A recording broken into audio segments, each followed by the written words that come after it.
Hi everyone, I hope you're enjoying our official first day of Crocktoberfest.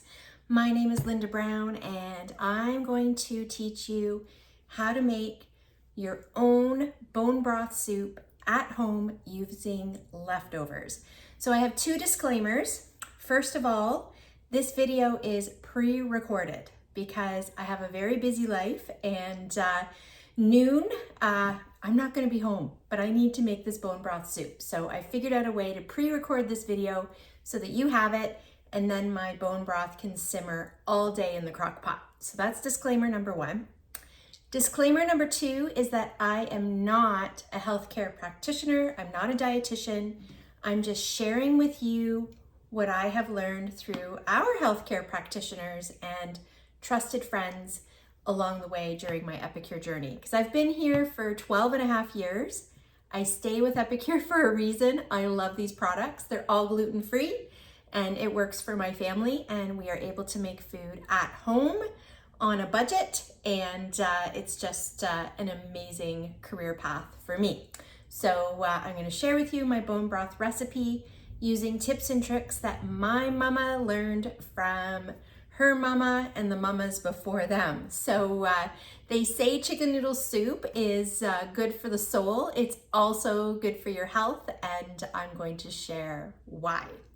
So to make bone broth soup, and you can do this with leftover chicken bones, if you've got like a bone-in roast or a bone-in ham, keep the bones and use them to make bone broth, because in those bones is what's called collagen. And as those bones simmer in your crock pot all day long or overnight, that collagen gets released. And collagen, they've done studies and they found that collagen helps with your gut lining, it helps with your immune system, and it's also good for your joints. So you can Google that, find out your research for yourself, but I think the mamas and grandmothers before us were on to something when they started making bone broth soup, because it really is good for your immune system.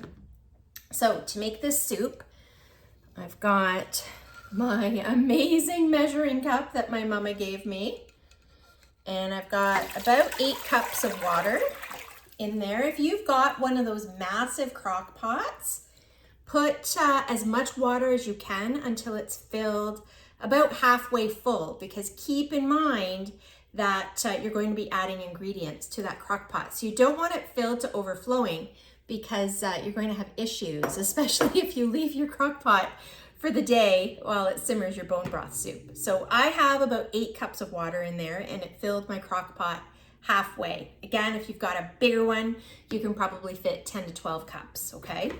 So then I've got my bones from a chicken that I roasted yesterday. And I want to thank my pal Carmen Locke for sharing how she cooks chicken in her crock pot. I do it the exact same way.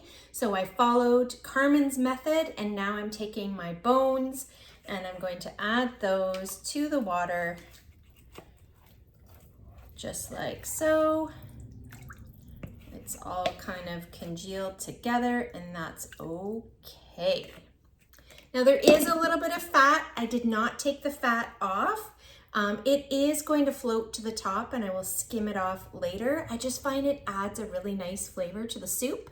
By all means, if you are on a very low fat diet, scrape that off. But I did not put any of the skin or anything in with my bones. I left that out because that tends to be a little bit fattier. So I've got my chicken bones in with 8 cups of water. Then what I do, and of course I forgot a measuring spoon, just one moment. Okay, then what I do is I take my 4-in-1 spoon and I take my Nourish broth, and depending on how much water you added, you're going to add a teaspoon of water for every cup, or a teaspoon of Nourish broth mix for every cup of water in your crock pot. So I have about 8 cups, so I'm gonna do 2 tablespoons. So I'm gonna sprinkle that in, And you might be wondering, Linda, you're already making bone broth. Why are you adding chicken broth or nourish broth flavoring? That's because our nourish broth is actually a superfood. It contains, let me just see here. Well, it contains zinc, which is also good for your immune system. So 1.5 teaspoons contains about 41% of your daily intake of zinc. And you'll notice this time of year, they're really pushing the vitamins that have zinc in them because it's good for your immune system. Why not get it from your food? Let food be thy medicine. It's also full of vitamin B12. So you're gonna get B12 from the chicken bones, of course, but there's 83% of your daily value of vitamin B12 in 1.5 teaspoons of this nourish broth. So why not enhance this soup with more nutrition so that we've got good brain health? If you've got kids in college and university, they're in midterms right now. Homemade soup, high in vitamin B12, is very good for their brains. So fill those mason jars with soup for the people that you love. So that's why I add more nourish broth. Then I add about a tablespoon of the 3-onion dip mix. I am not going to put my measuring spoon in there because I've just had it in my nourish broth and I don't want to cross-contaminate because I never know who I'm going to be cooking for, and my vegan friends would not appreciate it if I put my tablespoon in my 3-onion dip mix because this is a vegan blend. So I'm just going to kind of sprinkle on top. And truth be told, this is how I usually measure. I'm doing you a service by kind of giving you general measurements for how I make my soup. And I can already smell that amazing 3 onions. So there's about a tablespoon of 3 onion in there. Then what I'm going to do is add 2 teaspoons of the roasted garlic aioli. This replaces that yucky garlic powder that you get in those pouches at the store. Don't buy that. Buy this. You'll use a fraction of the amount of garlic powder. This stuff is amazeballs. So we're going to put some of that in there. Now, this next ingredient that I'm going to add is optional because not everybody loves turmeric. Turmeric is a superfood. They've done studies. They found that turmeric is really good for your joints. It's really good to help with inflammation. So is bone broth because of the collagen. So why not marry the two together and add even more nutrition that's good for your brain, your bones, your joints, your immune system, your gut. It just goes on. It's so good for you. So I actually have a little teaspoon in here already because I go through a lot of turmeric. There we go. And then if you want your body to absorb the inflammatory powers of the turmeric, add black pepper. So I'm just going to do some turns of black pepper. You can add some salt to this as well. Totally up to you. I'm just going to let this simmer all day. I need the lid for my crock pot. I'm going to stir this up a little bit.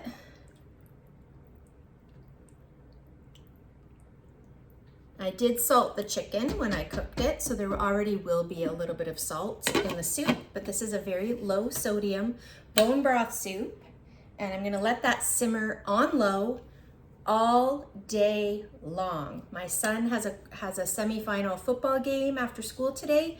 We're gonna get home late. We're going to avoid the temptation to go through the drive-thru. We're gonna come home, warm up, because fall football in the evening is so cold.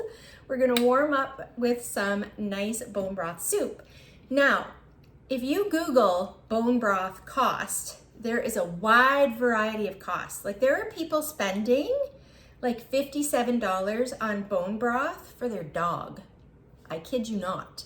There are people spending for a little under 700 mils. So this is 946 mils of oat milk. So if you were to fill it to about there, that's how much they're spending, about $20 for under 700 mils of bone broth. And you can make it at home using the bones from whatever you cooked from Sunday dinner.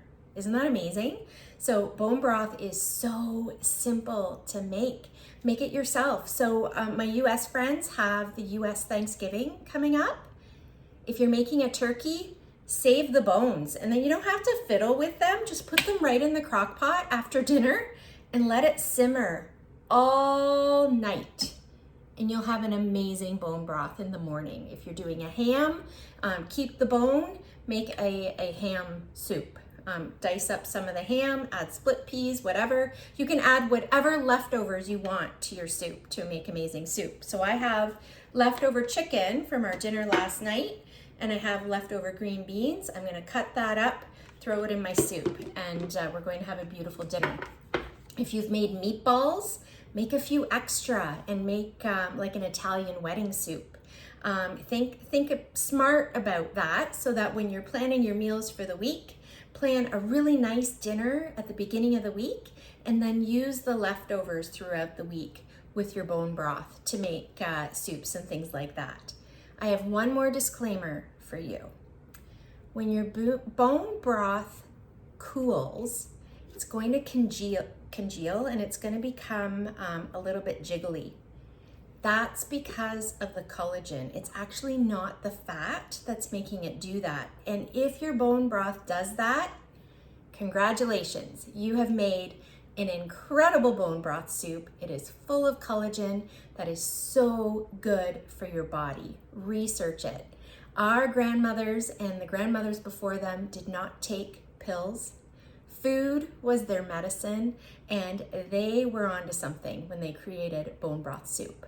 So I hope you found this really helpful. If you have questions, your tips, tricks, let's learn from each other in the comments. And I've got to get on with this really busy day. I work a couple of jobs and I'm doing all the things and making my son's football game work this evening. So living the epic life, living the dream, thanks to Epicure and the quick meals. Have a great day, everybody.